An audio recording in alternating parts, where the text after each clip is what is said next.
Hello everyone, जय सिया राम की। श्री रामचरितमानस बालकांड की चौपाई 71 से 100 तक संपूर्ण हिंदी में अर्थ सहित जय सिया राम। चलिए जानते हैं। हे प्रिय, सब सोच छोड़कर श्री भगवान का स्मरण करो। जिन्होंने पार्वती को रचा है वही कल्याण करेंगे। अब यदि तुम्हें कन्या पर प्रेम है तो जाकर उसे शिक्षा दो कि वह तप करे जिससे शिवजी से मिल जाए। दूसरा उपाय से क्लेश नहीं मिटेगा। नारद जी के वचन रहस्य युक्त और सहकारण है और शिवजी समस्त सुंदर गुणों के भंडार है। यह विचार कर तुम मिथ्याई संदेह का छोड़ दो। शिवजी सभी तरह से निष्कलंक है। पति के वचन सुन मन में प्रसन्न होकर मैना उठकर तुरंत पार्वती के पास गई। पार्वती को देखकर आंखों में आंसू भर आए। उन्होंने उसे स्नेह के साथ गोद में बैठा लिया। फिर बार बार उसे हृदय से लगाने लगी। प्रेम से मैना गला भर आया। कुछ कहा नहीं जाता। जगत जननी भवानी जो सर्वज्ञ ठहरी, माता के मन की दशा जानकर वे माता को सुख देने वाली कोमल वाणी से बोली, माँ सुन, मैं तुझे तो सुनती हूँ। मैंने ऐसा स्वप्न देखा है कि मुझे एक सुंदर गौर वर्णम श्रेष्ठ ब्राह्मण ने ऐसा उपदेश दिया है। हे पार्वती, नारद जी ने कहा, उसे सत्य समझकर तू जाकर तप कर। फिर यह बात तेरे माता पिता को भी अच्छी लगी है। तप सुख देने वाला है और दुख दोष को नाश करने वाला है। तप से बल से ही ब्रह्मा संसार को रचते हैं और तप से ही भगवान विष्णु सारे जगत जी का पालन करते हैं। तप से ही शंभु रुद्र रूप से जगत के संहार करते हैं और तप से ही बल शेषनाग जी पर पृथ्वी पर धारण करते हैं। हे भवानी, सारी सृष्टि के तप के आधार पर है। ऐसा जी में जाकर तू तप कर। यह बात सुनकर माता को बड़ा आश्चर्य हुआ और उसने हिमावन को बुलाकर वह स्वप्न सुनाया। माता पिता को बहुत तरह से समझाकर वो बड़े हर्ष के साथ माता पार्वती जी तप करने को चली गई। प्यारे कुटुंब माता पिता सब व्याकुल हो गए। किसी के मुंह से बात नहीं निकलती। तब वेद शिरा मुनि आकर सबको समझाकर कहा, पार्वती जी की महिमा सुनकर सबको समाधान हो गया। प्राणपति शिवजी के चरण कमलों को हृदय में धारण करके पार्वती जी वन में जाकर तप करने लगी। पार्वती जी का अत्यंत सुकुमार शरीर तप के योग्य नहीं था, तो भी पति के चरणों का स्मरण करके उन्हें सब भोगों को त्याज कर दिया। स्वामी के चरणों में नित्य नया अनुराग उत्पन्न होने लगा। तप में ऐसा मन लगा कि शरीर की सारी सुध बिसर गई। 1000 तक उन्होंने मूल फल खाए, फिर 100 वर्ष साग खाकर बिताए। कुछ दिन जल और वायु का भोजन किया और फिर कुछ दिन कठोर उपवास किए। जो बेलपत्र सूख पृथ्वी पर गिरते थे, 3000 वर्ष तक उन्हीं को खाया। फिर सारे पर्ण पत्ते फिर छोड़ दिए। तभी पार्वती अपना नाम अपर्णा हुआ। तब से उमा का शरीर क्षीण, आकाश से गंभीर ब्रह्मवाणी हुई। हे पर्वतराज की कुमारी, सुन, तेरा मनोरथ सफल हुआ। तू सारे असह्य क्लेशों को, कठिन तप को त्याग दे। अब तुझे शिवजी मिलेंगे। हे भवानी, धीर, मुनि और ज्ञानी बहुत हुए पर ऐसा कठोर तप किसी ने नहीं किया। अब तू श्रेष्ठ ब्रह्मवाणी को सदा सत्य और निरंतर पवित्र जल अपने हृदय में धारण कर। जब तेरे पिता बुलाने आवे तब हट छोड़कर घर चली जाना और तुम्हें सप्तऋषि मिले तब इस वाणी को ठीक समझना। इस प्रकार आकाश से हुई ब्रह्मा की वाणी सुनते ही पार्वती जी प्रसन्न हो गई और हर्ष के मारे उनका शरीर पुलकित हो गया। यज्ञवाल्मीकि जी भरद्वाज जी से बोले, मैंने पार्वती का सुंदर चरित्र सुनाया। अब शिवजी की सुहाना चरित्र सुनो। जब से सती ने जाकर शरीर को त्याग किया तब से शिवजी के मन में वैराग्य हो गया। वे सदा श्री रघुनाथ जी का नाम जपने लगे। जहाँ तहाँ रामचंद्र जी के गुणों की कथाएं सुनने लगे। चिदानंद सुख के धाम मोह मद और काम से रही शिवजी संपूर्ण लोगों का आनंद देने वाले भगवान श्री हरि श्री रामचंद्र जी को हृदय में धारण कर कर भगवान में ध्यान मग्न मस्त हुए पृथ्वी पर विचरने लगे। वे कहीं मुनियों को ज्ञान का उपदेश करते थे और कहीं श्री रामचंद्र जी का गुणों का वर्णन करते थे। यद्यपि सुजान शिवजी निष्काम है तो भी भगवान अपने भक्त सती के वियोग में दुख से ही दुखी है। इस प्रकार बहुत समय बीत गया। श्री रामचंद्र जी के चरणों में नित्य नई प्रीति हो रही है। शिवजी के कठोर नियम, अनन्य प्रेम और हृदय में भक्ति अटल टेक जब श्री रामचंद्र जी को देखा तब कृतज्ञ उपकार मानने वाले कृपालु रूप और शील के भंडार महान तेजपूज भगवान श्री रामचंद्र जी प्रकट हुए। उन्होंने बहुत तरह से शिवजी को सराहना की और कहा कि आपके बिना ऐसा कठिन व्रत कौन निभा सकता है। श्री रामचंद्र जी ने बहुत प्रकार से शिवजी को समझाया और पार्वती जी का जन्म सुनाया। कृपा निधान श्री रामचंद्र जी ने विस्तार पूर्वक पार्वती जी की अत्यंत पवित्र करने का वर्णन किया। फिर उन्होंने शिवजी से कहा, हे शिवजी, यदि आप मुझ पर अपना स्नेह है तो अब मेरी विनती सुनिए। मुझे यह मांग के दीजिए आप जाकर पार्वती के साथ विवाह कर ले। चौपाई। शिवजी ने कहा, यद्यपि ऐसा उचित नहीं है, परंतु स्वामी की बात भी मेटी नहीं जा सकती। हे नाथ, मेरा यही परम धर्म है कि मैं आपकी आज्ञा को सिर पर रखकर उनका पालन करूं। माता पिता गुरु स्वामी की बात को बिना विचारे शुभ समझकर करना मानना चाहिए। फिर आप तो सब प्रकार के मेरे परम हितकारी हैं। हे नाथ, आपकी आज्ञा मेरे सिर पर है। शिवजी की भक्ति, ज्ञान, धर्म से युक्त वचन रचना सुनकर प्रभु श्री रामचंद्र जी संतुष्ट हो गए। प्रभु ने कहा, हे हर, आपकी प्रतिज्ञा पूरी हुई। अब हमने जो कहा है उसे हृदय में रखना। इस प्रकार कहकर श्री रामचंद्र जी अंतर्धान हो गए। शिवजी ने उनकी वह मूर्ति अपने हृदय में रख ली। उसी समय सप्तऋषि शिवजी के पास आए। प्रभु महादेव जी ने उन्हें अत्यंत सुहाने वचन कहे। दोहा। आप लोग पार्वती जी के पास जाकर उन्हें प्रेम की परीक्षा कीजिए और हिमाचल को कहकर उन्हें पार्वती को लिवा लाने के लिए भेजिए तथा पार्वती जी को घर भेजिए और उनका संदेह दूर कीजिए। चौपाई। ऋषियों ने कहा, वहां जाकर पार्वती जी को कैसी देखा मानो मूर्तिमान तपस्या ही हो। मुनि बोले, हे शैलपुत्री, सुनो, तुम इसलिए इतना कठोर तप कर रही हो? तुम किसकी आराधना करती हो और क्या चाहती हो? हमसे अच्छा सच्चा भेद क्यों नहीं करती? पार्वती ने कहा, बात कहते मन बहुत सकुचता है। आप लोग मेरी मूर्खता सुनकर हंसेंगे। मेरा मन ने हट पकड़ लिया है, वही उपदेश सुनता है। जल पर दीवार उठना चाहता है। नारद जी ने जो कह दिया उसे सत्य जानकर मैं बिना ही पाख के उड़ना चाहती हूँ। हे मुनियों, आप मेरा ज्ञान देखिए कि मैं सदा शिव जी को ही पति बनाना चाहती हूँ। दोहा। पार्वती जी की बात सुनते ही ऋषि लोग हंस पड़े और बोले, तुम्हारा शरीर पर्वत से ही उत्पन्न हुआ है। भला कहो, नारद जी का उपदेश सुनकर आज तक किसका घर बसा है? उन्होंने जाकर दक्ष पुत्रों को उपदेश दिया था, जिससे उन्हें फिर लौटकर घर का मुंह भी नहीं देखा। चित्रकेतु को घर को नारद ने ही चौपट किया। फिर यही हाल हिरण्यकशिपु का भी हुआ। तथापि मैं तुम्हारा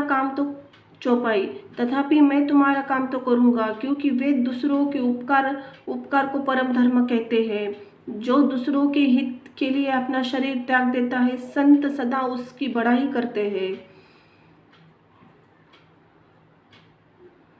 ऐसे वर के मिलने से कहो, तुम्हें क्या सुख होगा? तुम उस नारद के बहकावे आकर खूब भली। पहले पंचों के कहने से शिव ने सती से विवाह किया था, परंतु फिर उसे त्याग कर मरवा डाला। दोहा। अब शिव को कोई चिंता नहीं रही, भीख मांगकर खा लेते हैं और सुख से सोते हैं। ऐसे स्वभाव से ही अकेले रहने वाले, और घरों का क्या हाल, क्या भला घर भी, क्या भला क्या कभी स्त्रियां टिक सकती हैं। चौपाई। अब भी हमारा कहा मानो, हमने तुम्हारे लिए अच्छा वर विचारा है। वह सुंदर, पवित्र, सुखदायक, सुशील है और जिसकी यश लीलावेत गाते हैं। वह दोषों से रहित, सद्गुणों की राशि, लक्ष्मी का स्वामी और वैकुंठपुरी रहने वाला है। हम ऐसे वर को लाकर तुमसे मिला देंगे। यह सुनते पार्वती जी हंसकर बोली, आपने यह सत्य ही कहा है। मेरा यह शरीर पर्वत से उत्पन्न हुआ है, इसलिए हट नहीं छूटेगा। भले ही छूट जाए। सोना भी पत्थर से उत्पन्न होता है, सो वह जलाने जाने पर भी अपना स्वभाव सुवर्ण तत्व को नहीं छोड़ता। अंत मैं नारद जी के वचनों को नहीं छोड़ूंगी, चाहे मेरा घर बसे या उजड़े, इससे मैं नहीं डरती। जिसको गुरु के वचनों में विश्वास नहीं है, उसको सुख और सिद्धि स्वप्न में भी सुगम नहीं होती। दोहा। माना कि महादेव जी के अवगुणों गुणों के भवन है और विष्णु समस्त सद्गुणों का धाम है, पर जिसका मन में जिसमें रम गया है, उसी को तो उसी से काम है। चौपाई। हे मुनीश्वरों, यदि आप पहले मिलते तो मैं आपका उपदेश सर माथे रखकर सुनती, परंतु अब तो मैं अपना जन्म शिव जी को ही के लिए हार चुकी, फिर गुणों दोषों का विचार कौन करे। यदि आपके हृदय में बहुत ही हट है और विवाह की बातचीत बरेखी किए बिना आपसे रहा नहीं जाता, तो संसार में वर कन्या बहुत है। खिलवाड़ करने वालों को आलस्य होता नहीं, और कहीं जाकर कीजिए। मेरा तो करोड़ों में जन्मों का एक ही हट रहेगा कि यहाँ या तो शिवजी की वरूंगी, नहीं तो कुमारी ही रहूंगी। स्वयं शिवजी को 100 बार कहे तो भी नारद जी के उपदेश को नहीं छोड़ूंगी। जगत जननी माता पार्वती जी ने फिर कहा कि मैं आपके पैरों पड़ती हूँ, आप अपने घर जाइए, बहुत देर हो गई है। शिवजी और पार्वती जी का ऐसा प्रेम देखकर ज्ञानी मुनि बोले, हे जगत जननी भवानी, आपकी जय हो, आपकी जय हो।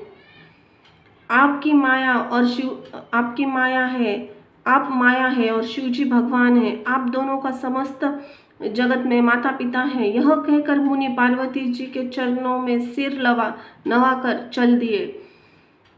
उनके शरीर बार बार पुलकित हो रहे थे। चौपाई। मुनियों ने जाकर हिमवान को पार्वती जी के पास भेजा और विनती करके उनको घर ले आए। फिर सप्त ऋषियों ने शिवजी के पास जाकर उनको पार्वती जी की सारी कथा सुनाई। पार्वती जी का प्रेम सुनते ही शिवजी अनंत मग्न हो गए। सप्त ऋषि प्रसन्न होकर घर अपने ब्रह्मलोक चले गए। तब सुजान शिवजी का मन स्थिर करके श्री रघुनाथ जी का ध्यान करने लगे। उसी समय तारक नाम का असुर हुआ, जिसकी भुजाओं, बल, प्रताप और तेज बहुत बड़ा था। उसने सब लोक और लोकपालों को जीत लिया। सब देवता सुख और संपत्ति से रहित हो गए। वह अजर अमर था, इसलिए किसी से जीता नहीं जाता था। देवता उसके साथ बहुत तरह की लड़ाइयाँ हार गए। तब उन्होंने ब्रह्मा जी के पास जाकर पुकार कर मचाई। ब्रह्मा जी ने सब देवताओं को दुखी देखा। दोहा। सरोठा। किसी के हृदय में धैर्य नहीं धारण किया, कामदेव ने सबके मन हर लिए। श्री रघुनाथ जी जिनकी रक्षा की, केवल वही उसी समय बचे रहे।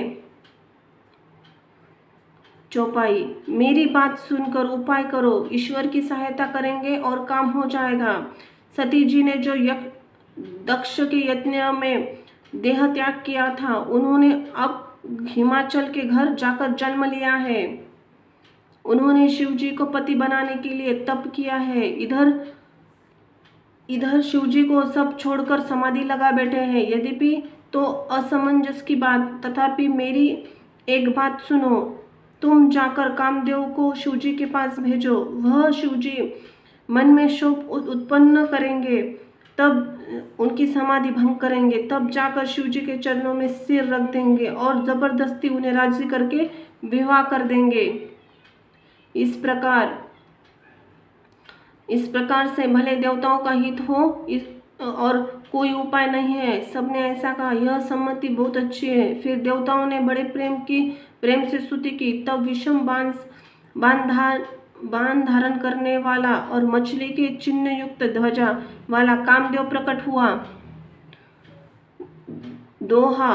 देवताओं ने कामदेव से अपनी सारी विपत्ति कही। सुनकर कामदेव ने मन में विचार किया और हंसकर देवताओं से कहा कि शिवजी के साथ विरोध करने से मेरी कुशल नहीं है। तथापि मैं तुम्हारा काम करूंगा, क्योंकि वेद दूसरों के उपकार को परम धर्म कहते हैं। जो दूसरों के हित के लिए है अपना शरीर त्याग देता है, संत सदा उसकी बड़ाई करते हैं। यो कहकर अपना सिर नवाकर कामदेव ने पुष्प के धनुष्य को हाथ में लेकर वसंतादि संयोगों के साथ चलते समय कामदेव ने हृदय में ऐसा विचार किया कि शिवजी के साथ विरोध करने से मेरा मरण निश्चित है। तब उसने अपना प्रभाव फैलाया और समस्त संसार में अपने वश में कर लिया। जिस समय उस मछली के चिन्हों की ध्वजा वाले कामदेव ने कोप किया, उसी समय क्षण भर में ही वेदों ने सारी मर्यादा मिट गई। दोहा। जगत में स्त्री पुरुष संज्ञा वाले जितने भी अचर प्राणी थे, वे सब अपनी मर्यादा छोड़कर काम के वश में हो गए। चौपाई। सबके हृदय में काम की इच्छा हो गई। ललताओं बेलो देखी, वृक्षों डालियां भी झुकने लगी, नदियां उमड़कर समुद्र की ओर दौड़ी, ताल तलियां भी आसपास में संगम मिलने जुलने लगी। ब्रह्मचर्य नियम, नाना प्रकार के संयम, धीरज, धर्म, ज्ञान, विद्या, सदाचार, जप, योग, वैराग्य आदि विवेक की सारी सेना डर कर भाग गई। छंद। विवेक अपने सहायकों सहित भाग गया। उसने योद्धों रणभूमि में पीठ दिखा गए। उस समय वे सब संत ग्रंथ रूपी पर्वत कदराओं में छिपे, अर्थात ज्ञान, वैराग्य, संयम, नियम, सदाचार रीति ग्रंथों में लिखे रहे थे। उनका आचरण छूट गया। सारे जगत में खलबली मच गई और सब कहने लगे, हे विधाता, अब क्या होने वाला है? हमारी रक्षा कौन करेगा? ऐसा दो सिर वाला कौन है जिसके लिए रति के पति कामदेव ने कोप करके हाथ में धनुष्य बाण उठाया है? जब जड़, वृक्ष, नदी आदि की यह दशा कही गई, तब चेतन जीवों की करनी कौन कह सकता है? आकाश, जल, पृथ्वी, विचरने वाले सारे पशु पक्षी अपने संयोग का समय भूलकर काम के वश में हो गए। सब लोग कामाक्त होकर व्याकुल हो गए। चकवा चकवी रात दिन नहीं देखते। देव, दैत्य, मनुष्य, किन्नर, सर्प, प्रेत, पिशाच, भूत, बेताल, ये तो सदा काम के गुलाम है। यह समझकर मैं इनकी दशा का वर्णन नहीं किया। सिद्ध, विरक्त, महामुनि और महान योगी भी काम के वश में हो गए, योग रहित या स्त्री के विरह में हो गए। छंद। जब योगीश्वर और तपस्वी भी काम के वश में हो गए, तब पामर पुरुषों की कौन कहे? जो समस्त चराचर जगत के ब्रह्ममय देखते हैं, वे अब सब उसी स्त्री में देखने लगे। स्त्रियां सारे संसार को पुरुष में देखने लगी और पुरुष स्त्रीमय को देखने लगे। 2 घड़ी तक सारे ब्रह्मांड के अंदर कामदेव का यह हुआ कौतुक तमाशा रहा। सरोठा। किसी ने भी हृदय में धैर्य नहीं धारण किया। कामदेव ने सबके मन हर लिए। श्री रघुनाथ जी ने जिनकी रक्षा की, उनके लिए वे उस समय बचे रहे। चौपाई। 2 घड़ी तक ऐसा तमाशा हुआ जब तक कामदेव शिवजी के पास पहुंच गए। शिवजी को देखकर कामदेव डर गया। तब सारा संसार जैसा का तैसा स्थिर हो गया। तुरंत ही सब जीव वैसे ही सुखी हो गए जैसे मतवाले नशा पिए हुए लोग मंद नशा उतर जाने पर सुखी होते हैं।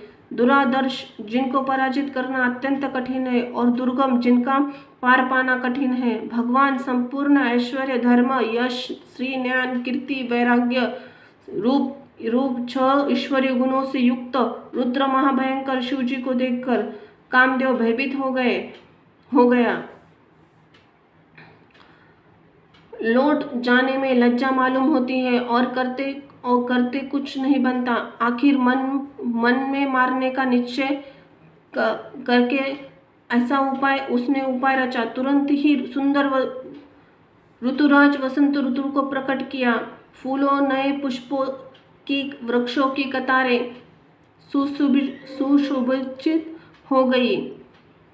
वन, उपवन, बवाली, तालाब और सर्व दिशाओं से परम सुंदर हो गए। जहाँ तहाँ मानो प्रेम उमड़ रहा है, जिसे देखकर मेरे मानो में भी कामदेव जाग उठा। छंद। मेरे हुए मन को भी कामदेव जगाने लगा। वन की सुंदरता कहीं नहीं जा सकती। काम रूपी अग्नि का सच्चा मित्र शीतल मंद सुगंधित पवन पर चलने लगा। सरोवरों में अनेक कमल खिल गए, जिन पर सुंदर भौरों के समूह गुंजार करने लगे। राजहंस, कोयल और तोते रसीली बोली बोलने लगे। अप्सराएं गाकर नाचने लगी। दोहा। कामदेव अपनी सेना समेत करोड़ों प्रकार के सब कलाएं उपाय करके हार गया, पर शिवजी की अचल समाधि न डगी। तब कामदेव क्रोधित हो उठा।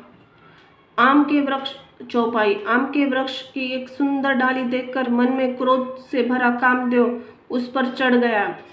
उसने पुष्प धनुष्य अपनी 5 बाणों में चढ़ाए और अत्यंत क्रोध से लक्ष्य की ओर ताक कर उन्हें कान तक तान दिया।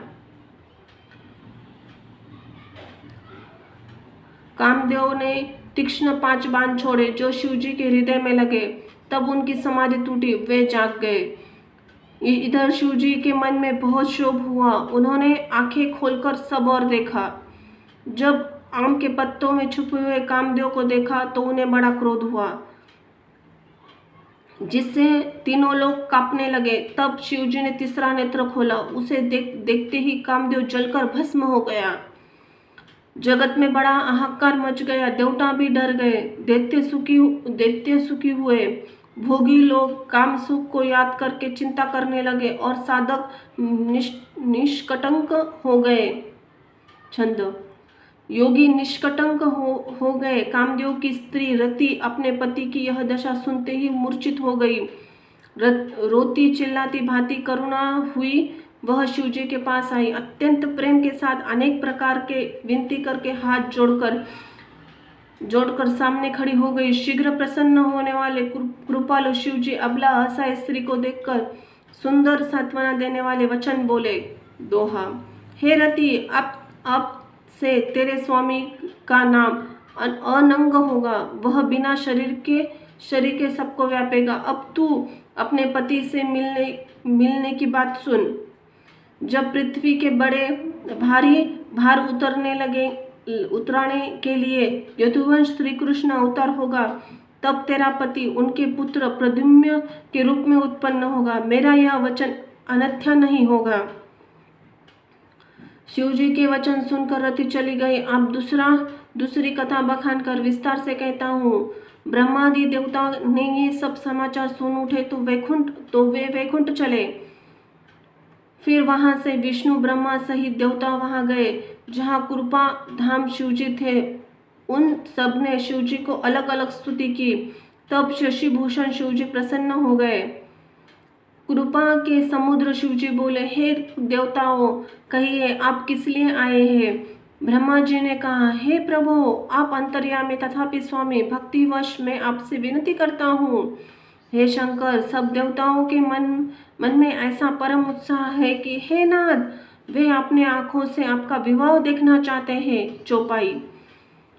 हे कामदेव को मत को चूर करने वाले, आप ऐसा कुछ कीजिए जिससे सब लोग उत्सव में नेत्र भर कर देखें। हे कृपा सागर, कामदेव को भस्म करके आपने ऋति को जो वरदान दिया वो बहुत ही अच्छा किया। हे नाथ, श्रेष्ठ स्वामी का यह सहज स्वभाव है कि वे पहले दंड देकर कृपा किया करते हैं। पार्वती जी ने अपार तप किया है, अब उन्हें अंगीकार कीजिए। ब्रह्मा जी की प्रार्थना सुनकर प्रभु ने श्री रामचंद्र जी के वचनों को याद करने के शिव जी ने प्रसन्नतापूर्वक कहा, ऐसा ही हो। तब देवताओं ने नगाड़े बजाए, फूलों की वर्षा करके जय हो देवताओं के स्वामी की जय हो ऐसा कहने लगे। उचित अवसर देखकर सप्तऋषि और ब्रह्मा जी ने तुरंत उन्हें हिमाचल के घर भेज दिया। वे पहले वहां गए जहां पार्वती जी थी और उनसे छल भरे मीठे विनोद युक्त आनंद पहुंचाने वाले वचन बोले।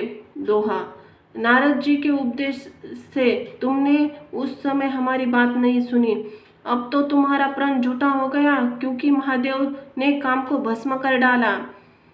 चौपाई, महादेव जी का यह देखकर मन में मन मुस्कुराते ही कि भगवान विष्णु के व्यंग वचन दिल लगी नहीं छोड़ते। अपने प्यारे विष्णु भगवान के इन अति प्रिय वचनों को सुनकर शिवजी ने भी भृंगु को भेजकर अपने सब गणों को बुलवा लिया। शिवजी की आज्ञा सुनते ही सब चले आए और उन्होंने स्वामी चरणों में सिर नवाया। तरह तरह की सवारियों, तरह तरह के वेश वाले अपने समाज को देखकर शिवजी हंसे। हे मुनिरथो सुनिए, वे कृपा निधान भगवान मेरी प्रतिज्ञा को सत्य करेंगे। आपने जो यह कहा कि शिवजी ने कामदेव को भस्म कर दिया, यही आपका बड़ा और भारी अविवेक है। हे तात, अग्नि का तो यह सहज स्वभाव है कि पाला उसके समीप कभी नहीं जा नहीं सकता और जाने पर अवश्य नष्ट हो जाता है। महादेव और कामदेव में संबंध में न्याय की बात समझना चाहिए। दोहा, पार्वती जी के वचन सुनकर उनका प्रेम तथा विश्वास देखकर मुनि बड़े प्रसन्न हुए, हृदय में बड़े प्रसन्न हुए। वे भवानी को सिर नवाकर वहां से चले गए और हिमालय के पास पहुंचे। उन्होंने पर्वतराज हिमालय को सब हाल सुनाया। कामदेव का भस्म होकर हिमाचल बहुत दुखी हुए। फिर मुनियों ने ऋति के वरदान की बात कही। उसे सुनकर हिमावन ने बहुत सुख माना। शिव जी के प्रभाव को मन में विचार कर हिमाचल ने श्रेष्ठ मुनियों को आदरपूर्वक बुला लिया और उनसे शुभ दिन, शुभ नक्षत्र, शुभ घड़ी शोधवा कर वेद विधि के अनुसार शीघ्र ही लग्न निश्चय कराकर लिखवा दिया। फिर हिमाचल ने वह लग्न पत्रिका सप्त ऋषियों को दे दी और चरण पकड़कर उनसे विनती की। उन्होंने जाकर वह लग्न पत्रिका ब्रह्मा जी को दे दी। उसको पढ़ते ही उनके हृदय में प्रेम न समा था। ब्रह्मा जी ने लग्न पढ़कर सबको सुनाया। उसे सुनकर सब मुनि देवताओं सारा समाज हर्षित हो गया।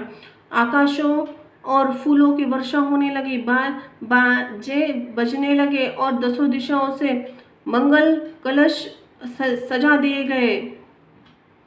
सब देवता अपने भांति भांति वाहन और विमान सजने लगे। कल्याणप्रद मंगल शगुन होने लगे। अप्सराएं गाने लगी।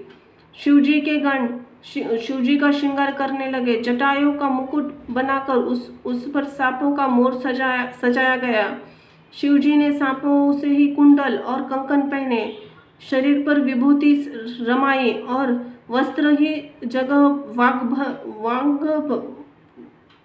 वाघंबर लपेट लिया। शिवजी के सुंदर मस्तक पर चंद्रमा, सिर पर गंगा जी, 3 नेत्र, सांपों का जनेऊ, गले में विष और छाती में नरमुंडों की माला थी। इस प्रकार उनका वेश अशुभ होने पर भी वे कल्याण के धाम और कृपालु है। एक हाथ में त्रिशूल और दूसरे में डमरू सुशोभित है। शिवजी के बैल पर चढ़कर चले। बाजे बज रहे थे। शिवजी को देखकर देवकन्याएं मुस्कुरा रही है और कहती है, इस वर के योग्य दुल्हन संसार में नहीं मिलेगी। ब्रह्मा विष्णु और ब्रह्मा आदि देवताओं ने अपने समूहों में अपने अपने वाहनों सवारियों पर चढ़कर बारात में चले। देवताओं का समाज सब प्रकार के अनुमम परम सुंदर था, पर दूल्हे के योग्य बारात न थी। तब भगवान विष्णु ने सब दिक्पालों को बुलाकर हंसकर ऐसा कहा, सब लोग अपने अपने दल समेत आगे होकर चलो। महादेव जी को देखकर मन ही मन मुस्कुराते कि भगवान विष्णु के व्यंग वचन दिल लगी नहीं छूटती। अपने प्यारे भगवान विष्णु के अति प्रिय वचनों को सुनकर शिवजी ने भृंग ऋषि को भेजकर सब गणों को बुलवाया। शिवजी की आज्ञा सुनते ही सब चले और अपने स्वामी के चरण कमलों में सिर नवाया। तरह तरह के सवारियों, तरह तरह के वेश वाले समाज को देखकर शिवजी हंसे। कोई बिना मुख का है तो किसी का बहुत से मुख है। कोई बिना हाथ पैर का है तो किसी के हाथ पैर है। किसी की आंखें हैं तो किसी की एक आंख नहीं है। तो कोई मोटा ताज़ा है तो कोई बहुत दुबला पतला है। छंद। कोई बहुत दुबला और कोई मोटा, कोई पवित्र कोई अपवित्र वेश धारण किए हुए, भयंकर गहने पहने, हाथ में कपाल है लिए और सब शरीर में ताज़ा खून लपेटे हुए। गधे, कुत्ते, सूअर और सियार के उनके मुख हैं। गणों के अगणित वेशों में कौन गिने। बहुत प्रकार के प्रेत, पिशाच, योगिनियों में जमाते हैं, उनका वर्णन नहीं बनता। चौपाई। हे भाई, हम लोगों की यह बारात वर के योग्य नहीं है, क्या पराये नगर में जाकर हंसी कराओगे। विष्णु भगवान की बात सुनकर देवता मुस्कुराए और अपनी सेना सहित अलग हो गए। भूत प्रेत नाचते गाते वे सब बड़े मौजी हैं, देखने में बहुत बेढंगे जान पड़ते हैं और बड़े विचित्र ढंग से बोलते हैं। चौपाई। ऐसा दूल्हा है जब ऐसी बारात बन गई है। मार्ग में चलते हुए भांति भांति के कौतुक तमाशे होते जाते हैं। इधर हिमाचल ने ऐसा विचित्र मंडप बनवाया कि जिसका वर्णन नहीं हो सकता। जगत में जितने छोटे बड़े पर्वत थे जिनका वर्णन करके पार नहीं मिलता, तथा जितने वन, समुद्र, नदियाँ, तालाब थे, हिमालयों ने सबको न्योता भेजा। वे सब अपनी इच्छा अनुसार रूप धारण करने वाले, सुंदर शरीर धारण करके सुंदर स्त्रियों और समाज के साथ हिमाचल के घर गए। तभी सभी स्नेह सहित मंगल गीत गाते हैं।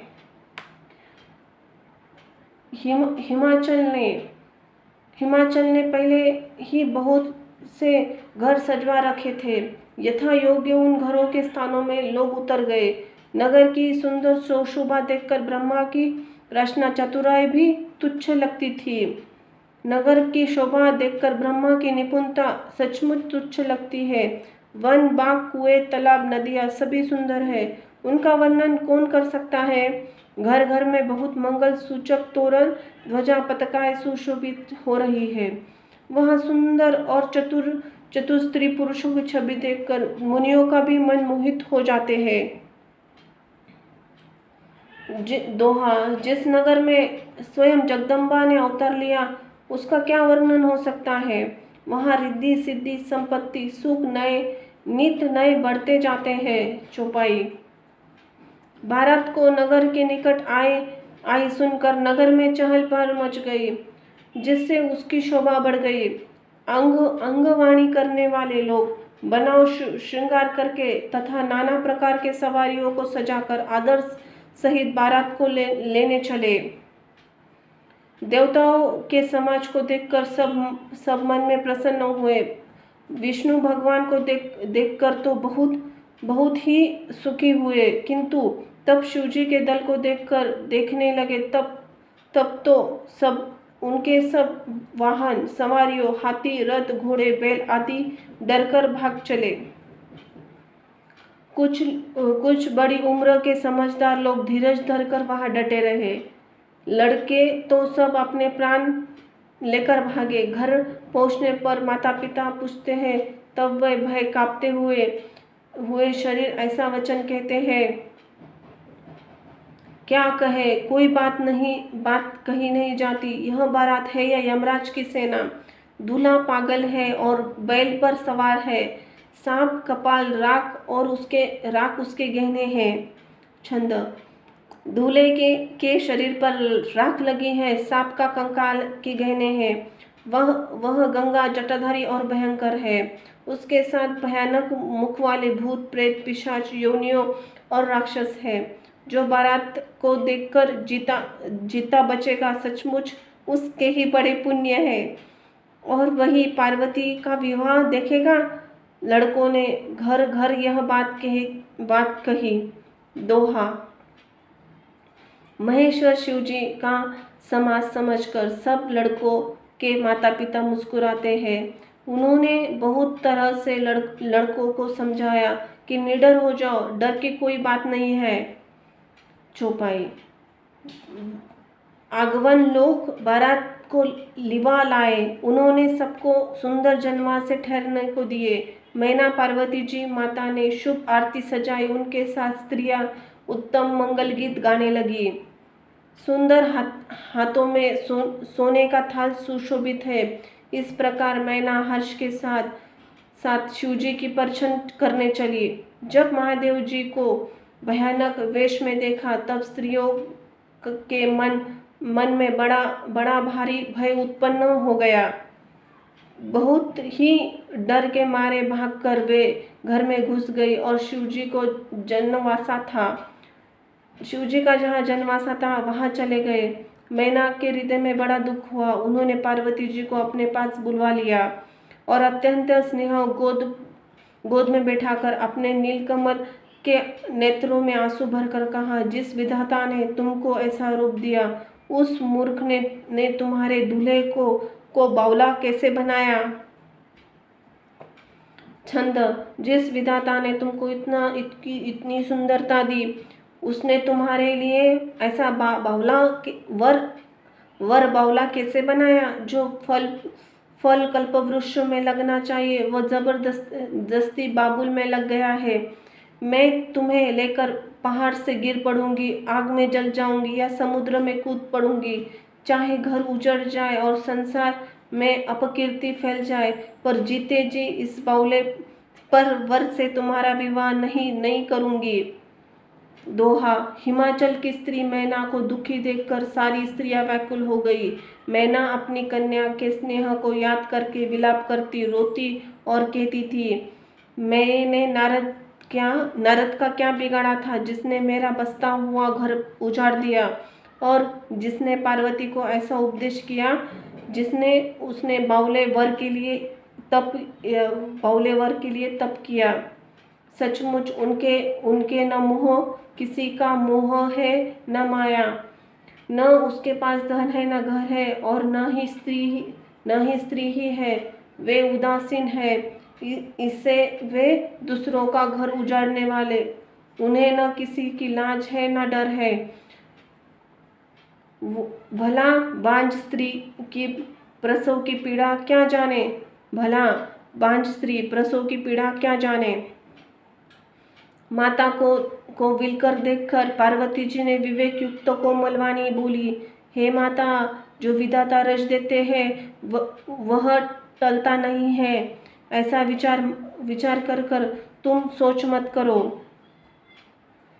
जो मेरे भाग्य में बावला पति लिखा है, तो वह तो किसी को क्या दोष लगाए। हे माता, क्या विधाता के अंग तुमसे मिट सकते हैं। वृथा कलंक का टीका मत लो। छंद। हे माता, कलंक मत लो, रोना छोड़ो। यह अवसर विषाद करने का नहीं है। मेरे भाग्य में जो सुख दुख लिखा है, मैं उसे जहाँ जाऊंगी वहाँ पाऊंगी। पार्वती जी ने ऐसा विनय भरे कोमल वचनों को सुनकर सारी स्त्रियां सोच लगी और भांति भांति विधाता को दोष देकर आंखों से आंसू बहाने लगी। दोहा। इस समाचार को सुनते ही हिमाचल उस समय नारद जी और सप्त ऋषियों को साथ लेकर अपने घर गए। तब नारद जी ने पूर्व वचन की कथा सुनकर सबको समझाया कि हे मैना, तुम मेरी सच्ची बात सुनो। तुम्हारी यह लड़की साक्षात जगत जननी भवानी है। हे जन्मा अनादि अविनाशिनी शक्ति है, सदा शिव जी में अर्धांग में रहती है। हे जगत की उत्पत्ति, पालन, संहार करने वाले और अपनी इच्छा से ही लीला शरीर को धारण किए करती है। पहले ये दक्ष के घर जाकर जन्मी थी, तब इनका नाम सती था। बहुत सुंदर शरीर पाया था। वहाँ भी सती के शंकर जी की ब्याही गई थी। यह कथा सारे जगत में प्रसिद्ध है। एक बार इन्होंने शिव जी के साथ आते हुए राह में रघुकुल रूपी कमल के सूर्य श्री रामचंद्र जी को देखा। तब इन्हें मोह हो गया और इन्होंने शिव जी का कहना न मानकर भ्रमवश सीता जी का वेश धारण किया। सती जी ने सीता जी का वेश धारण किया। उसी अपराध के कारण शंकर जी ने उनको त्याग कर दिया। फिर शिव जी के विनियोग में अपने पिता के यज्ञ में जाकर वही योग अग्नि में भस्म हो गई। अब इन्होंने तुम्हारे घर जन्म लिया है। अपने पति के लिए कठिन तप किया है, ऐसा जानकर संदेह छोड़ दो। पार्वती जी तो सदा ही शिव जी की प्रिय अर्धांगिनी है। तब नारद के वचन सुनकर सब विषाद मिट गया और क्षण भर में यह समाचार सारे नगर घर घर में फैल गया। तब मैना हिमावन आनंद में मग्न हो गए और उन्होंने बार बार पार्वती की चरणों की वंदना की। स्त्री, पुरुष, बालक, युवा और वृद्ध नगर में सभी लोग प्रसन्न हुए। नगर में मंगल गीत गाए जाने लगे और सबके भांति भांति सुवर्ण कलश सजाए। पाक शास्त्र में जैसा रीति है उसे अनुसार अनेक भांति की जोनार हुई, रसोई बनी। जिस घर में स्वयं माता भवानी रहती है वहाँ भोजन सामग्री का वर्णन कैसे किया जा सकता है। हिमाचल ने आदरपूर्वक सब बारातियों, विष्णु, ब्रह्मा और सब जातियों देवताओं को बुलाया।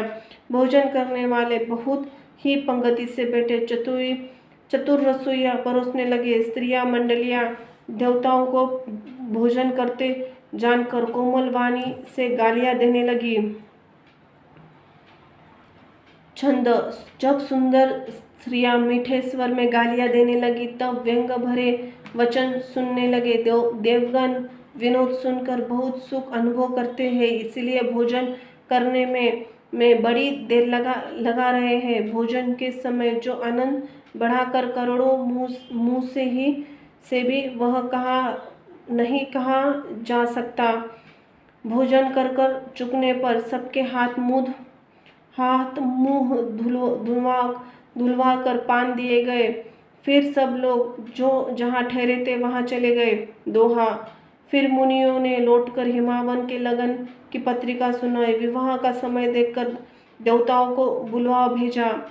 सब देवताओं को अधरहित से बुलवाया और सबके योगासन आसन दिए। वेद रीति और वेदी सजाई गई। सुंदर स्त्रियां सुंदर श्रेष्ठ मंगल गीत गाने लगी।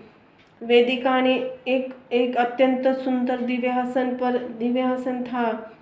दिव्य सिंहासन था जिस सुंदरता का वर्णन नहीं किया जा सकता, क्योंकि वह स्वयं ब्रह्मा जी से बनवाया हुआ था। ब्राह्मणों को सिर नवाकर अपने हृदय में स्वामी श्री रघुनाथ जी का स्मरण करके शिव जी ने उस सिंहासन पर बैठ गए। फिर मुनीश्वरों ने पार्वती जी को बुलाया। सखियां श्रृंगार करके उन्हें भी ले आई। पार्वती जी का रूप देखते ही सब देवताओं मोहित हो गए। संसार में ऐसा कवि कौन है जो सुंदरता का वर्णन कर सके। पार्वती जी को जगदम्बा और शिव जी की पत्नी समझकर देवताओं ने मन ही मन प्रणाम किया। भवानी जी की सुंदरता की सीमा है, करोड़ों मुखों से भी उनकी शोभा नहीं की जा सकती। जगत जननी पार्वती जी की महान शोभा का वर्णन करोड़ों मुख से भी बनता। वेद, शेषी और सरस्वती जी तक उनसे कहते संकुचा जाते हैं। तब मंदबुद्धि तुलसी किस गिनती में है। सुंदरता और शोभा की खान माता भवानी मंडप के बीच जहाँ शिवजी थे वहाँ गई। वे संकोच के मारे पति शिवजी के चरण कमलों को देख नहीं सकती, परंतु उनका मन रूपी भौरा तो वही रसपान कर रहा था। मुनियों की मुनियों की आज्ञा से शिवजी और पार्वती जी ने गणेश जी का पूजन किया। मन में देवताओं को अनादि समझकर कोई इस बात को सुनकर शंका न करे कि गणेश जी तो शिवजी और पार्वती जी की संतान है, अभी तो विवाह से पूर्व वे कहाँ से आ गए। चौपाई। वेदों में विवाह की रीति जैसी रीति कही गई, वही महामुनियों ने वह सभी रीति करवाई। पर्वतराज हिमाचल ने हाथ में कुश लेकर तथा कन्या का हाथ पकड़कर उन्हें भवानी शिवपत्नी जानकर शिवजी को समर्पण किया। जब महेश्वर शिवजी ने पार्वती जी का पानी ग्रहण किया, तभी इंद्र आदि सब देवताओं ने हृदय में बड़े हर्षित हुए। श्रेष्ठ मुनिगण वेद मंत्रों का उच्चारण करने लगे और देवगण शिवजी की जय जयकार करने लगे। अनेकों प्रकार के बाजे बजने लगे। आकाश से नाना प्रकार की फूलों की वर्षा हुई। शिव और पार्वती जी का विवाह हो गया। सारे ब्रह्मांड में आनंद भर गया। दास दासी, रथ, घोड़े, हाथी, गाये, वस्त्र और मणि आदि अनेक प्रकार की चीज़ें, अन्न तथा सोने के बर्तन गाड़ियों में लदवाकर दहेज में दिए, जिनका वर्णन नहीं हो सकता। बहुत प्रकार का दहेज देकर फिर हाथ जोड़कर हिमाचल ने कहा, हे शंकर जी, आप पूर्ण काम है, मैं आपको क्या दे सकता हूँ। इतना कहकर वे शिवजी के चरण कमल पकड़कर रह गए।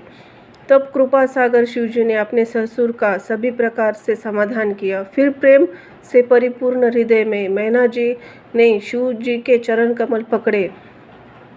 जय महाकाल, जय महाकाली, जय हो सिया राम की। धन्यवाद।